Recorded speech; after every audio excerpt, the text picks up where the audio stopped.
Welcome, viewers, as we kick off our 2023 spring Arizona and southern Utah trip. We explore the deserts and mountains of the Southwest, capture some awesome flower blooms, and even sprinkle in some spring training. In this first episode, we're going to stop by the Anza Borrego Desert to see the wildflowers, then make a stop at one of our favorite boondocking spots, American Girl Mine Road, then do a quick overnight at Dateland, Arizona, and finally end up watching a spring training baseball game. We're so excited to have you on this trip. It's going to be a great time. On our way out of San Diego, we pass over the mountain community of Julian, an Old West-themed gold mining town now famous for their apple pies. The ride down the 78 is pretty narrow and windy at points. It's not recommended for very large vehicles, but our truck and trailer at a bit over 50 feet total did just fine. We're going to camp at Yaqui Pass Dispersed, about 10 miles south of the town of Borrego Springs. This is a no-frills campground, really more of a giant parking lot, but we think there will be fewer people here, and it's close enough to easily get to the things we want to see in the area. We quickly got set up so we could get out and explore. Where we parked was a little off-level, but it was not bad at all. Ocotillos are one of the many unique plants that can be found in this area. In a few weeks, this one will bloom, a beautiful sight to behold. A few of the other plants were already starting to bloom, whetting our appetite for more. The state park prohibits shooting, which makes camping here a more peaceful experience. Here's a quick reminder to check your slide outs before opening them. We almost made applesauce. The drive to Coyote Canyon was lined with wildflowers, which only served to heighten our anticipation.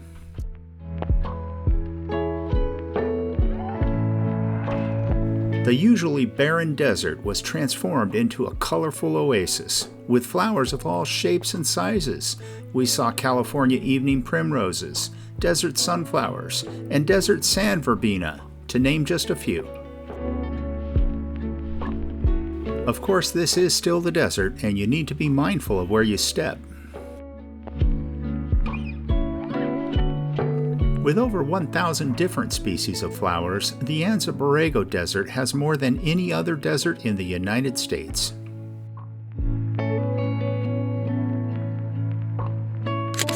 This place is truly a photographer's paradise during the springtime. But not every year produces a great wildflower bloom. Many factors contribute, including rainfall, temperature, and winds. 2023 was one of the better years in recent times. The winds were starting to pick up, indicative of a storm that was blowing over the mountains. We may end up changing our plans on how long we stay here. On the way back, we decided to check out the Peg Leg Smith Dispersed camping area. This was going to be our fallback had Yaqui Pass not worked out. This is a pretty popular spot and is a lot closer to town and other sights to see. As such, there are usually more people here. Peg Leg Smith was born in Kentucky in 1801 and died here in 1866. He is famous for his lost gold mine, which he described as filled with gold nuggets. To date, the mine has not been found, and perhaps it was just a story. He was well known for his storytelling skills.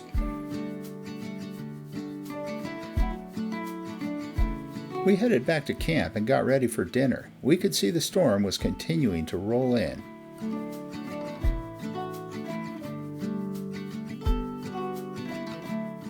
Brussels sprouts and steaks are on the menu tonight. We have a bit of a tradition to do this on the first night out. I can't believe I've had this old Coleman grill for over 20 years now. It's holding up.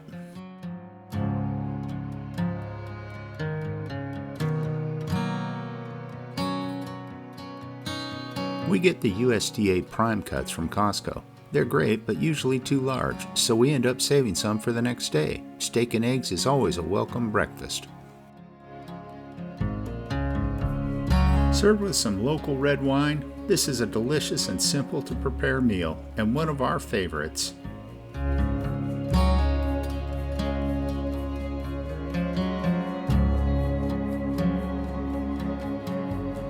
The next morning, we headed back to Coyote Canyon to grab a few more pictures. The wind had died down considerably, and the light was better. Let us know in the comments below what you think.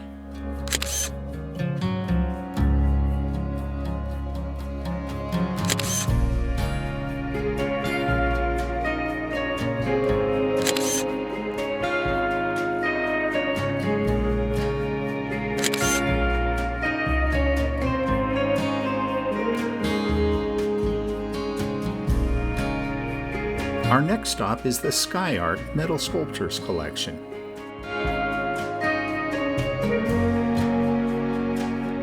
This is a collection of over 130 sculptures created by artist Ricardo Brasida and commissioned by Dennis Avery, a local landowner. He wanted to create a public art project that would celebrate the natural beauty of the desert. Brasida began working on the sculptures in 2008, and they were installed over a number of years. The scorpion and grasshopper are two of the more famous sculptures. They are located in Gaeta Meadows and about 20 feet tall and made of recycled metal. All of the sculptures here are made of recycled metal.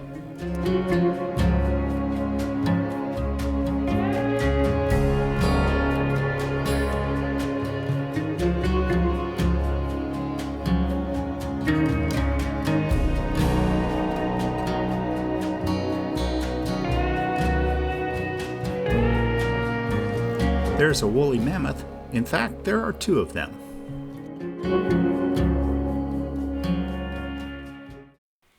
We couldn't leave dinosaurs out of the mix now, could we? Yes, there are dinosaurs too. The kids will be happy.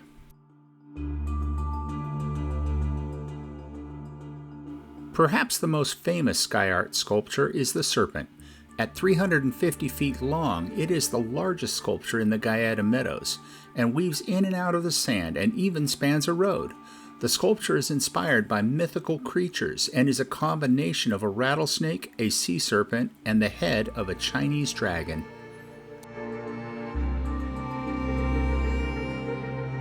Now let's go check out the visitor center. You have to pay for entrance here. There's a nice little interpretive trail here where you can learn quite a bit about the desert flora. It's really quite pretty, and they have many of the plants you will encounter in the desert planted right here for you to identify.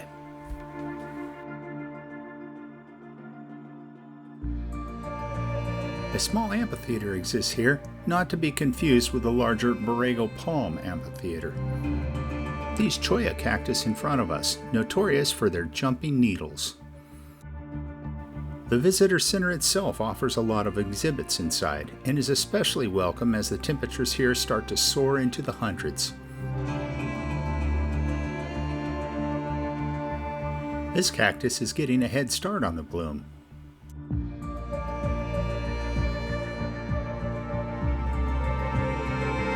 It looks like this one has adopted these flowers. How odd. We hit the road that evening. Originally, we had planned to stay at Yaqui Pass for a few days, but there was a pretty good-sized rainstorm heading our way, and we didn't want to be stuck in the desert during a heavy rain.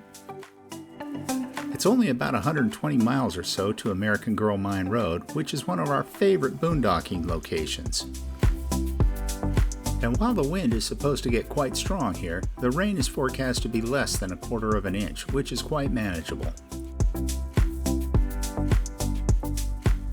You will see a good number of ATVs and motorcycles out here, but the surrounding land does not permit for off-road activities, so they will stay on existing roads or head over to the dunes to the west, as it appears these folks are doing.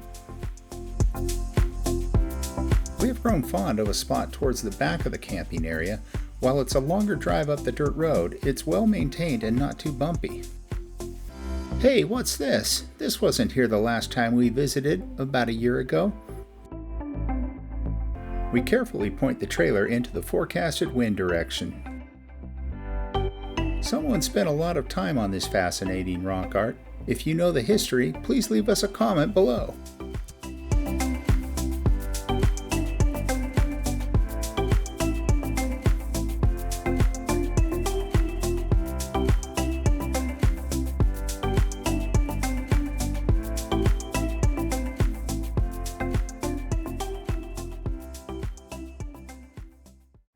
Here we look back at the beautiful and rugged Cargo Muchacho Mountains. We love this camp spot for both the remoteness and its beauty. You will note I didn't have Starlink deployed here. That's because, as remote as it is here, there's amazingly good Verizon signal. Being so remote out here, we sometimes feel like we're on our own little planet.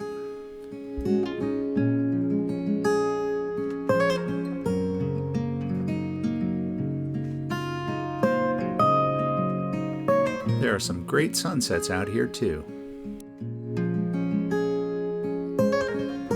Being BLM land, it has the usual 14-day stay limit, and this area is quite popular during the cooler seasons. For dinner, we cooked up some soft-shell tacos, using some ground turkey meat we had brought and fresh avocados from my sister's farm. We tried out some new no-carb tortillas, which were not as good as the real thing, but it worked out okay.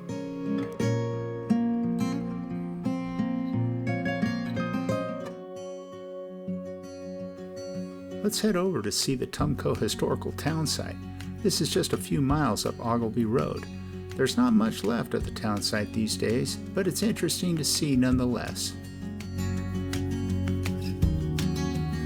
There's a 1.5 mile long trail that leads you through the townsite, but we normally just free explore it. I think this might have been a root cellar or something like that.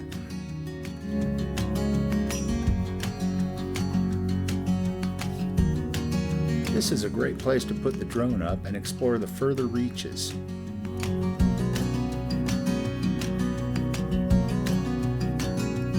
I'm not sure what these were used for. If you know, leave us a comment below, please.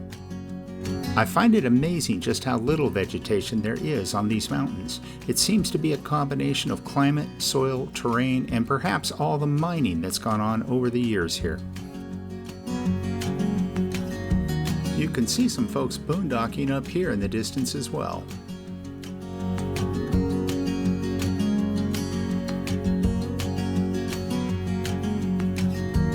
There was an interesting vortex of clouds hovering over the cargo muchachos.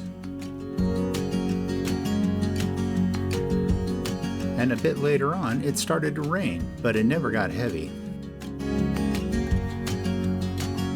We picked up a new compact air fryer before this trip and used it to cook some Thai Chinese garlic chive pastries, which turned out to be a great snack.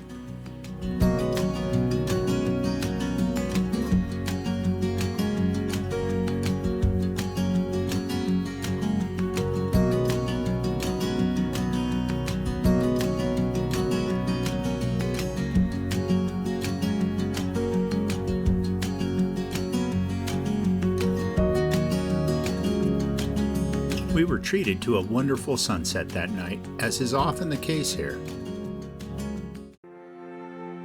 It's time to pack up and head to our next destination. Let's get one more shot of this crazy rock art before we head out. I wonder what it'll look like next time we are here.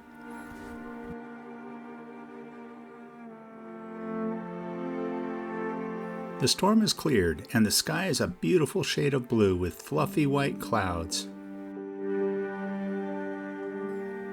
Access in and out of this spot is very easy and should be doable for any rig. You can see there's a lot of camping areas on both sides of American Girl Mine Road.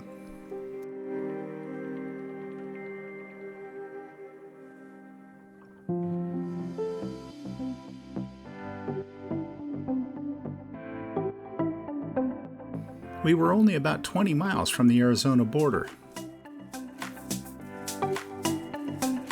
The drive up over Telegraph Pass is always so pretty, but you do have to watch it. And it wasn't long before we were at our next destination of Dateland, Arizona.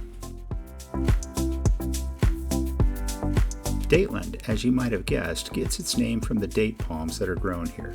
Dates became a popular crop back in the 1940s when there was sugar rationing going on, as they were a good alternate source of sweetness.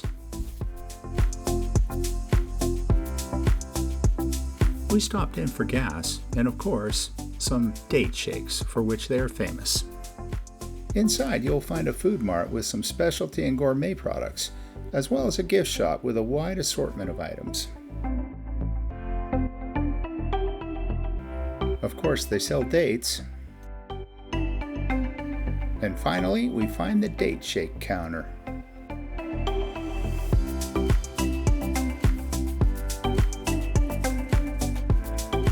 Fueled up and date shake in hand, we are ready to find our RV park. We We are staying at the Oasis RV Park at Aztec Hills. This is a more upscale park than the one run by the gas station, but it's not that much more expensive and seems a lot nicer. It's also further from the railroad, which is a nice plus. It looks to be a beautiful place, and we are very ready to have full hookups for a night. Uh-oh, I sure managed to botch this up. I made our reservation for tomorrow night, not tonight, and unfortunately they are full. Pepper, one of the proprietors, kindly offered us a dry campsite, but we really need to dump the tanks, so we're going to have to head back to Dateland after all and see what we can get there. Let us know in the comments if you have ever done this before. This is how you don't want to enter Dateland RV Park. That was our right rear tire dropping into a 2-foot hole. Fortunately, no damage was done, but now we have to make a U-turn on this narrow road. Finally, after going back and checking with the office, we were able to find the poorly marked RV park in the dark, and we settled in for the night. I can say this for Dateland, the cell service was really good, at least Verizon was. The sites are pretty close together and the hookups are rather odd, but it is very inexpensive for a full hookup site, and that's what we needed most at this time.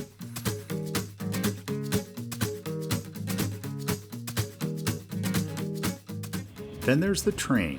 We came in at night and I wasn't sure which side of the park the train ran. Needless to say, I didn't pick right and we were pretty much right next to it. All said and told though, our stay was fine and we accomplished what we wanted to. Dumped the tanks, took nice luxurious showers, and took advantage of the full hookups.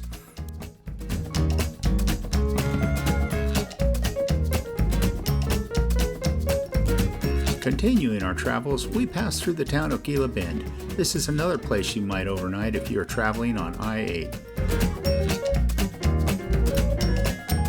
The Arizona desert is in full bloom, and it's a sight to see. And there's more water in the Gila River than I have ever seen.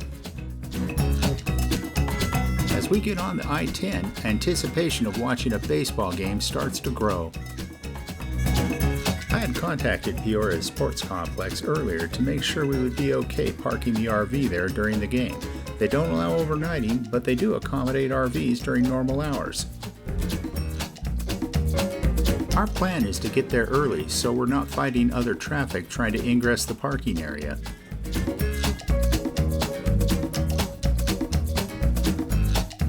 This is looking pretty easy. I was afraid the turns would be too tight, but they don't look bad at all.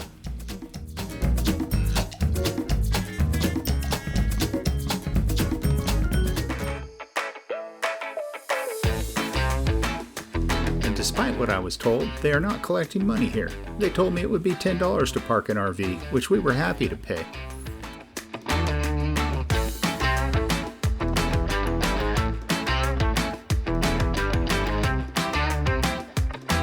They want us to park up against the curb, which works fine for us. I'm going to leave some extra room in front just in case we get boxed in with cars.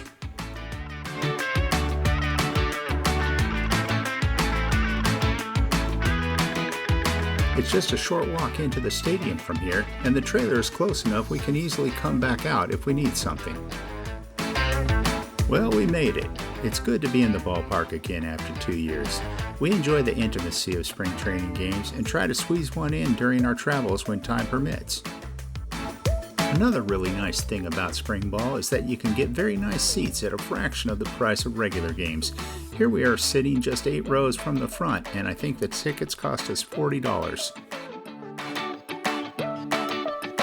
Is she gonna throw it all the way to the catcher? Bravo! Sometimes they don't. We hope you enjoyed traveling with us. Stay tuned for part 2 as we head up to the Vermilion Cliffs and Lee's Ferry area. Thanks for watching.